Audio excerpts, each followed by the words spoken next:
Meditation on Solstice Sunday in Ordinary Time on October 23rd, 2022. Preach the living word like sunlight. Have you ever felt the emotion of seeing the process from dawn to sunrise? Did someone say it's darkest before dawn? As if signaling the harbinger of the rising sun in the distance, the light that spread through the thick clouds that cast pitch-black darkness made my heart flutter. The splendor of the straight rays of light passed, and the brilliance of the red blazing sun created a dazzlingly majestic landscape and an indescribably beautiful sight. It was the sun that was always burning unchangingly, and even today and tomorrow it still is. How had tears welled up in my eyes when I stood under it with new resolutions and vows over and over again, or when someone I prayed with all my heart was by my side. The tears welling up must be due to an absolute inspiration that no other creature in this world has ever felt. Does that flying bird know the splendor of the sky? Or can the grasshopper who stretches out its body towards the sun understand the meaning? Even if the image of nature is revealed in overwhelming splendor before your eyes, what good is it if you don't realize its beauty? Perhaps this is how human being is overwhelmed by the supreme glory of being able to recognize God as a creature. This is the resilience that we have to compass when we are truly immersed in a value that cannot be compared with anything of the world. When even the fears hidden in the darkness and the anxiety of the hazy mist are removed by the sunlight, the praises of the world, which reveal themselves as they really are, now come as an invitation to reflect on ourselves. Where is my soul now rooted? Does my worn-out appearance in the world retain the brilliance that was at the time of creation?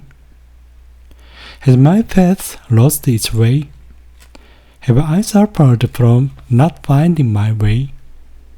Have I not been able to meet the rising sun yet, wandering endlessly, or have my heart been inclined to the temptation to encourage complacency? Have I stumbled over the pain of many relationships, hurt my self-esteem, and sit down? Then we know how much our souls have missed that light. The loneliness and longing for healing from the depths of the inner world that cannot be satisfied by the world are brought out again. When we can't overcome it alone, when we don't know how to get up and take a step again, we miss the touch of someone who can sympathize with our own tears and accompany us.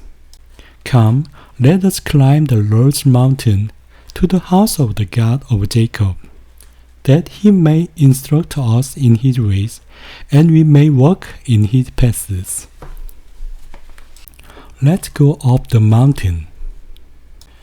In the Bible, mountain appears as a symbol of refuge and safety, as a holy place, a space where you can find God again and enjoy abundance. Just as the mystery and vastness of a wild and unfamiliar mountain at times makes us realize the limits of human beings, it also contains the meaning of preparing humans in front of the eternal God. And the mountain appears as a place where the Lord is alone from the crowds, a place he seeks to pray or to teach. As it is, I want to tell you to get out of the yoke of this world that has bound our lives. Yes, let's go to the mountains.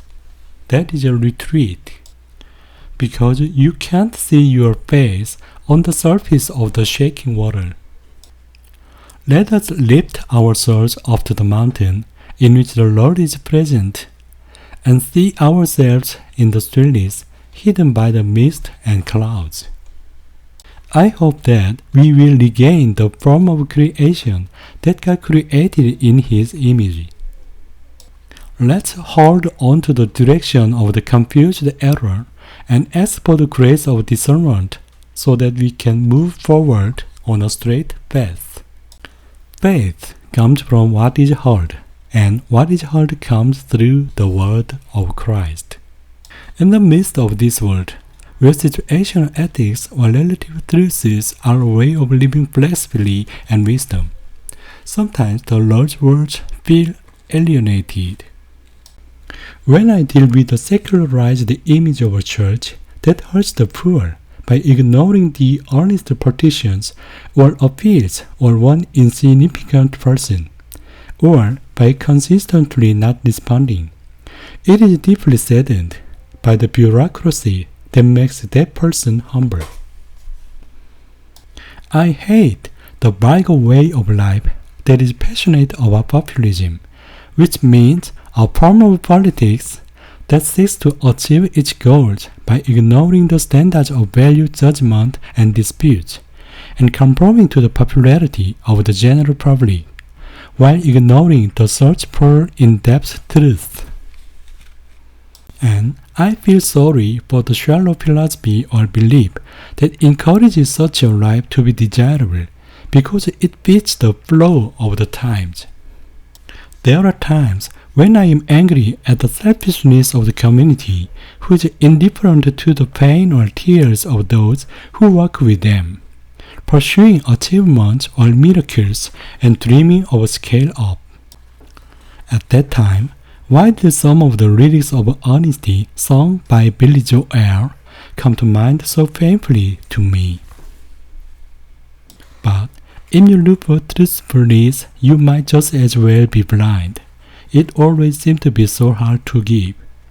Honesty is such a lonely word. Everyone is so untrue. Honesty is hardly ever heard, and mostly what I need from you. Even the touching phrases expressed in the holy coat of arms become mere slogans and hypocritical decorations after they have faded into a temporary decision not to cherish one person.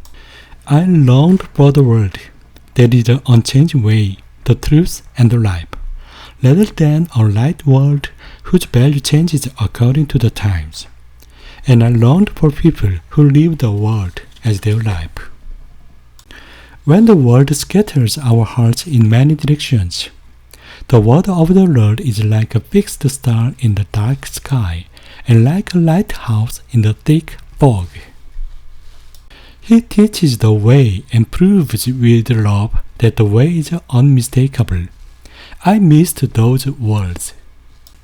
The basis of hearing, which is the raw material of true faith, is the word of Christ. I dare say that, even though I have lived a short life. The word of Christ is a living, dynamic word.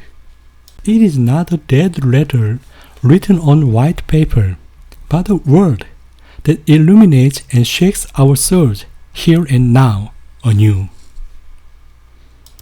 The more we stay in the Word and enjoy it, the more we realize that the word of the Lord contains the most realistic and concrete way of life that is spiritual and illuminates our present.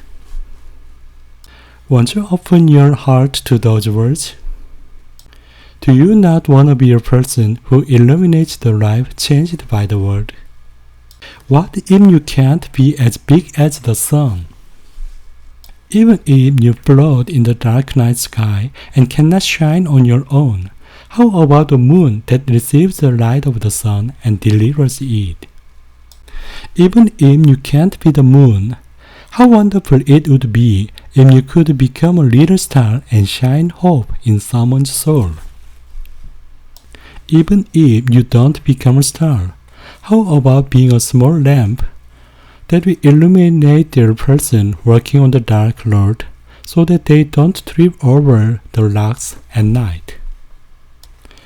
Teach them to observe all that I have commanded you, and behold, I am with you always, until the end of the age. The Holy Gospel was not that difficult and great. The great proclamation, God is with us, was not conveyed in complicated and difficult words. It was just to pause for a moment in the world, in the midst of the Holy Eucharist and the Holy Blood, in the relationships I made in my life, and live as if climbing a mountain, feeling the presence with the Lord. And it's a way to say thank you with all your heart. How beautiful are the feet of those who bring the good news. As the sun shines on a heart that is cloudy like a fog and dark like the sky before dawn, it is to convey the joy of being grateful for the life we have been given, and to invite those we meet to that path of joy.